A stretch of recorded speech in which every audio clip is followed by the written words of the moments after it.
Bonjour, mon nom est Michel Turbide. Je suis content de faire la présentation du sapin baumier. Moi, j'enseigne dans les écoles de médecine douce depuis 30 ans. J'enseigne aussi pour le grand public. J'ai écrit plusieurs livres, 7 livres sur les huiles essentielles, sur toutes sortes de sujets, là, cuisiner, etc. J'ai écrit dans un magazine aussi de façon régulière depuis 15 ans dans les magazines de médecine douce. J'écris actuellement dans un magazine Le Monde au naturel. Donc aujourd'hui, je vais vous parler du sapin baumier ou sapin de Noël, vous aimez mieux. Je vais vous parler de sa petite histoire en lien avec les soins thérapeutiques. Je vais aussi préciser les propriétés thérapeutiques et les possibilités d'usage. C'est-à-dire que je vais parler de diffusion aérienne, je vais parler de bains aux huiles essentielles de sapin avec des petits mélanges. Je vais vous présenter aussi des recettes en massage pour réduire la fatigue qu'on va appliquer sur soi. Je vais vous parler aussi de massage pour traiter les rhumatismes, pour atténuer les douleurs rhumatismales, pour aider à soulager l'arthrite, aider aussi à réduire les symptômes associés au rhume et la grippe. Puis à la fin de la capsule, je vous ai mis aussi des recettes bien écrites que vous allez pouvoir revoir. Donc, ça devrait bien aller, ça va durer à peu près 8 minutes. L'huile essentielle de sapin baumier ou sapin de Noël, si vous aimez mieux, est originaire du Canada. On l'apprécie pour son odeur et ses propriétés thérapeutiques. Ce qu'on peut dire, c'est que son odeur est douce, est fruitée et particulièrement agréable à sentir. Elle représente bien nos forêts québécoises, enfin une partie des forêts. On pourrait dire qu'il suscite un sentiment de bonheur tranquille. Quand on diffuse les huiles essentielles, ça sent vraiment bon. Ça amène une certaine paix. D'un point de vue thérapeutique, si on se réfère à son histoire, si on se réfère aussi à un monsieur qui s'appelle le professeur, chercheur, historien, qui s'appelle Jacques Mathieu de l'Université Laval, il mentionne que les Amérindiens ont été utiles, par exemple, pour Jacques Cartier, entre autres. Je ne sais pas si vous savez, Jacques Cartier est arrivé en bateau et il y avait 110 matelots, dans lesquels il y a une vingtaine qui sont morts, puis il y en avait une quarantaine qui étaient malades, ça le préoccupait, puis il a rencontré un Amérindien, le fils d'un chef amérindien de Québec, qui lui a suggéré le sapin, probablement en décoction, et il a utilisé ça pour soigner ses matelots. Et ce qui est arrivé, c'est que les 40 personnes ont guéri. Donc, ça a été assez spectaculaire. Les Amérindiens l'utilisent depuis longtemps pour combattre le refroidissement, la fièvre, le rhumatisme, les infections respiratoires. On l'utilise en cataplasme, par exemple. On fait probablement plusieurs mélanges, pas juste le sapin, mais en tout cas, on l'utilise en cataplasme pour traiter les lésions, les blessures, les coupures, les brûlures, les morsures, les foulures et les infections cutanées. Et en décoction, probablement aussi avec le sapin, mais probablement aussi d'autres plantes dans lesquelles on va l'utiliser pour les mal de gorge, la toux, le rhume, la tuberculose, les troubles digestifs, et aussi comme un tonique, comme un breuvage tonique, parce que les huiles essentielles ont cette qualité-là. Ils ont aussi l'utilisé en fumigation, c'est-à-dire qu'avec le sapin sec, ils le brûlaient, puis ils fumiguaient, ils nettoyaient leur espace de vie. Donc c'est une plante, on disait que ça emmenait une protection spirituelle à la demeure. Un point intéressant, c'est que ici, j'ai trouvé ça, c'est la commission allemande E, la commission E allemande, c'est l'équivalent de FDA, c'est-à-dire le Food and Drug Administration, le FDA, a approuvé l'usage des bourgeons de sapin ainsi que l'huile essentielle pour aider à traiter les infections respiratoires et pour soulager les douleurs rhumatismales. Donc, on mentionne qu'elle a ces pouvoirs-là. Ce qu'on peut dire en résumé de ce que je viens de dire, c'est que les huiles essentielles, selon ce que j'ai dit, ont une action antirhumatismale, une action antiseptique respiratoire, anti-mucus, anti-toux, et aussi vont être aidantes pour donner de l'énergie. C'est un antifatigue. Donc, c'est une huile essentielle à avoir chez soi, là, pour toutes sortes de raisons, pour son odeur, mais aussi pour ses propriétés pas majeures, mais qui ont une certaine propriété. Puis encore là, il faut dire que les huiles essentielles, ce n'est pas un médicament, il n'y a pas de recherche exhaustive sur eux. C'est des petites recherches, là, mais qui donnent qui pourrait être un indice dans le sens que comment l'utiliser cette huile essentielle-là. Voici les contre-indications. Il y a des contre-indications. L'huile essentielle est un petit peu caustique. Si on la met peu, elle peut agresser la peau.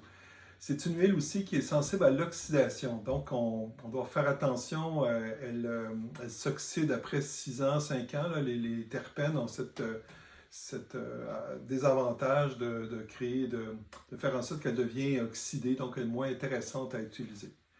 Et quand on va l'utiliser en massage, par exemple, ça va être toujours avec de l'huile végétale. Ça va être une portion d'huile essentielle, puis 2 portions d'huile végétale d'olive.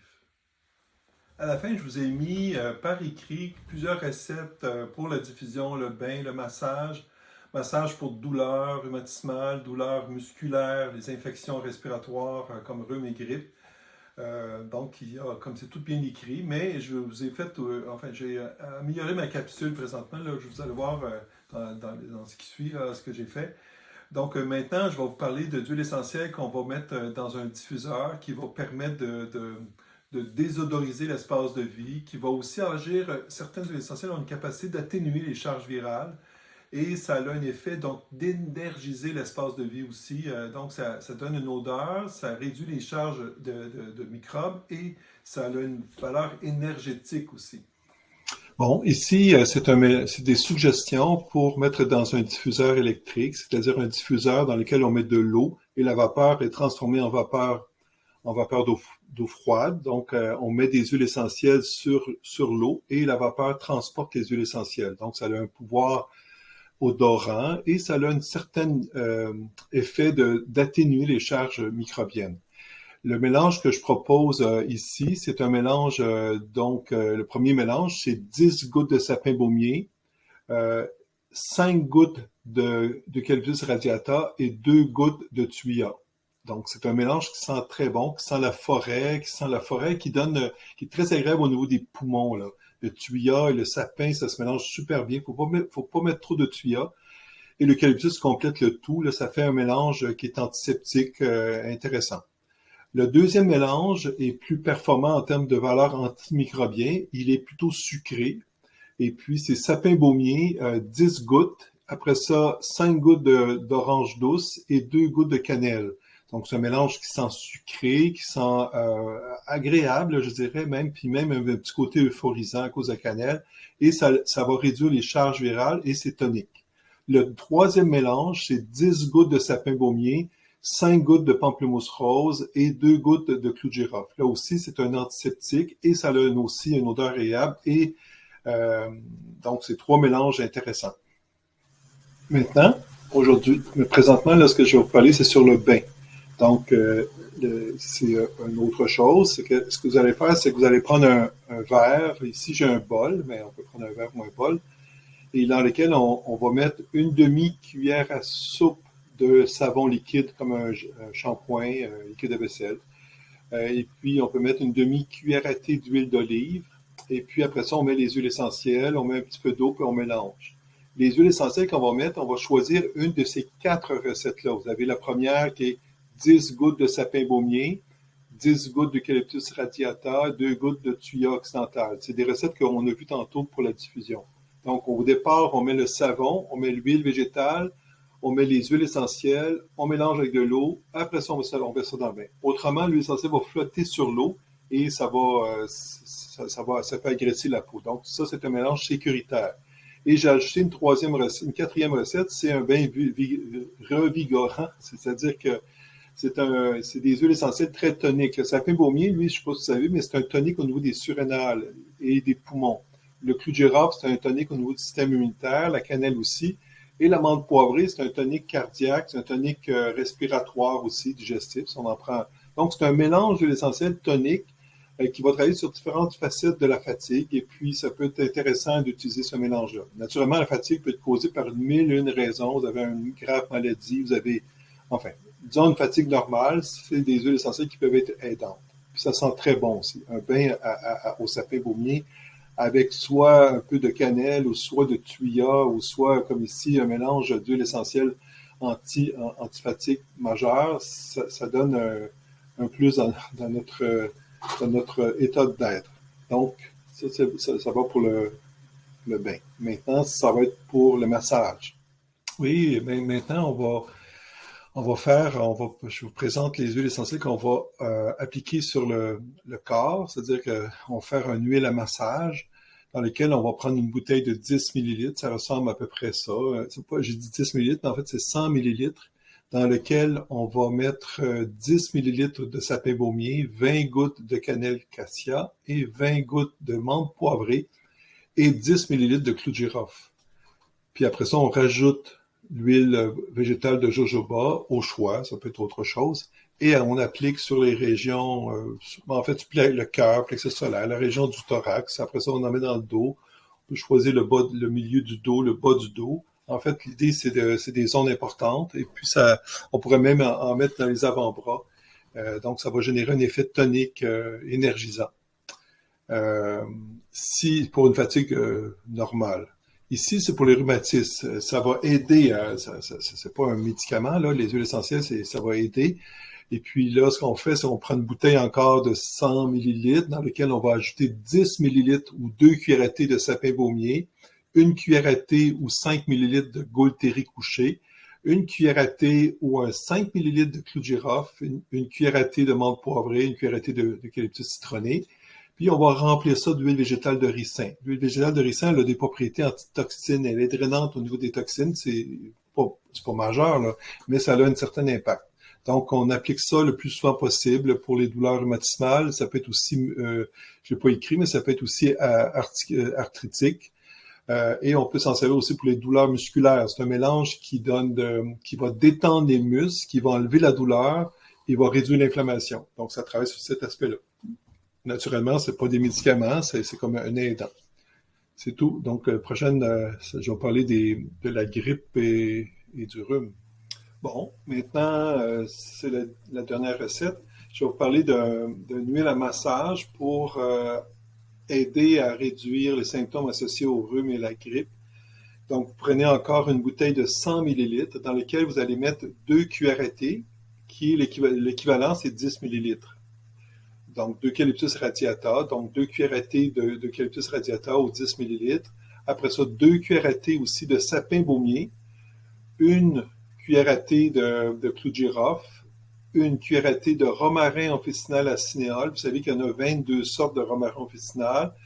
Il y a cinéa, il y a camph, il y a verbenone. En fait, si vous allez sur Wikipédia et vous tapez romarin officinal, vous allez avoir 22 romarins officinal. Donc, il y en a plusieurs. Moi, ce que je veux, c'est le romarin officinal à cinéole et 10 gouttes de cannelle cassia. Et ce mélange-là, puis naturellement, on va remplir d'huile végétale. On peut mettre de l'huile d'olive. Pas d'amande douce. L'amande douce, c'est la pire des... Enfin, c'est une huile qui est mal absorbée par la peau. L'huile d'olive ou l'huile de pépins de raisin, enfin, ce que vous voulez. Puis on applique ça sur le dos, le thorax, les bras, les jambes. Et on applique ça, ça peut être aux heures, hein, parce que les huiles essentielles étant volatiles, ne durent pas longtemps, on doit appliquer ça souvent. Et on peut aussi inhaler, c'est-à-dire dans un bol d'eau chaude, on va mettre 3 à 5 gouttes du mélange d'huile essentielle végétale, puis là, on va respirer les vapeurs. Là. On fait ça idéalement aux heures quand on a une bonne grosse grippe. Là. Donc, c'est tout. Merci de votre écoute.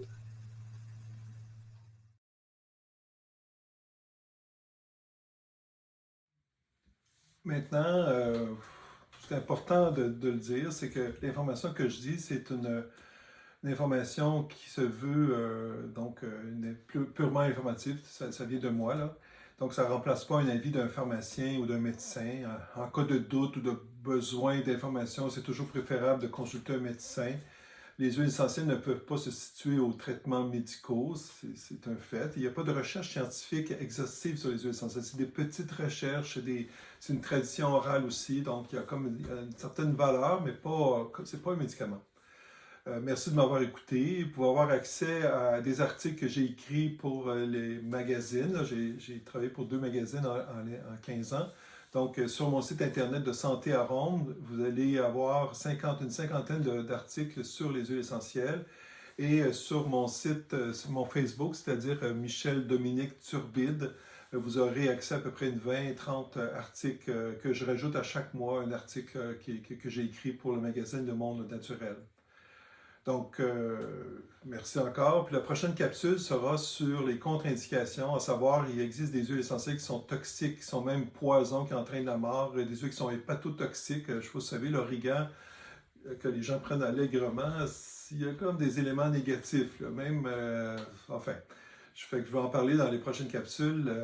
Il y a aussi des huiles qui sont photosensibilisantes, cancérigènes, enfin, je vais parler de tout ça, là, la prochaine capsule, peut-être en 2 capsules, je ne sais pas encore. Donc, à bientôt.